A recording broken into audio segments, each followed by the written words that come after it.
बिहार में बीजेपी की शानदार जीत से विपक्ष में हंगामा मचा हुआ है। एनडीए की जीत को अब विपक्ष हजम नहीं कर पा रहा है, जिसको लेकर के अब तरह तरह के बयान आ रहे हैं। अखिलेश यादव से लेकर के आम आदमी पार्टी के नेता संजय सिंह ने भाजपा सरकार और पीएम नरेंद्र मोदी पर जमकर प्रहार किया है। जहां संजय सिंह ने कहा कि भाजपा जिस तरह जनता की वोट चोरी कर रही है, उससे मैंने पहले ही कह दिया था कि बीजेपी बिहार में जीत रही है और वैसा ही देखने को मिला।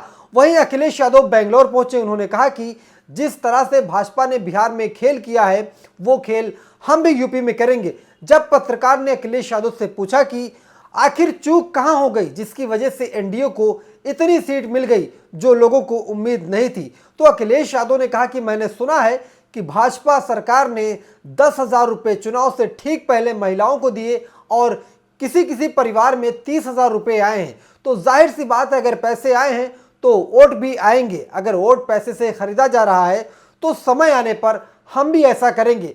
वहीं ये मामला अब एसआईआर तक बढ़ता चला जा रहा है। जहां ईवीएम पर विपक्ष सवाल खड़ा कर रहा है, अब एसआईआर भी एक बड़ा मुद्दा बनता चला जा रहा है।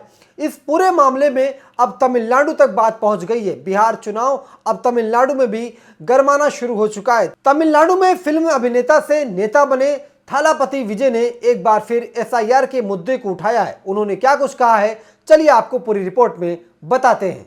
तमिलनाडु में चल रही एसआईआर प्रक्रिया को लेकर लोगों की चिंताओं पर खुलकर अभिनेता विजय ने बात की है। उन्होंने कहा है कि राज्य में 6.36 करोड़ वोटर हैं, लेकिन बीएलओ अधिकारियों द्वारा फॉर्म की जांच पूरी होने तक और कई लोग इसे किसी नए नागरिकता रजिस्ट्रेशन जैसा समझ रहे हैं। विजय ने जनता से कहा है कि एसआईआर प्रक्रिया पूरी होने के बाद बीएलओ से मिलने वाली पर्ची अपने पास रखें। अगर ऑनलाइन फॉर्म भर रहे हैं तो उसका स्क्रीनशॉट सुरक्षित रखें।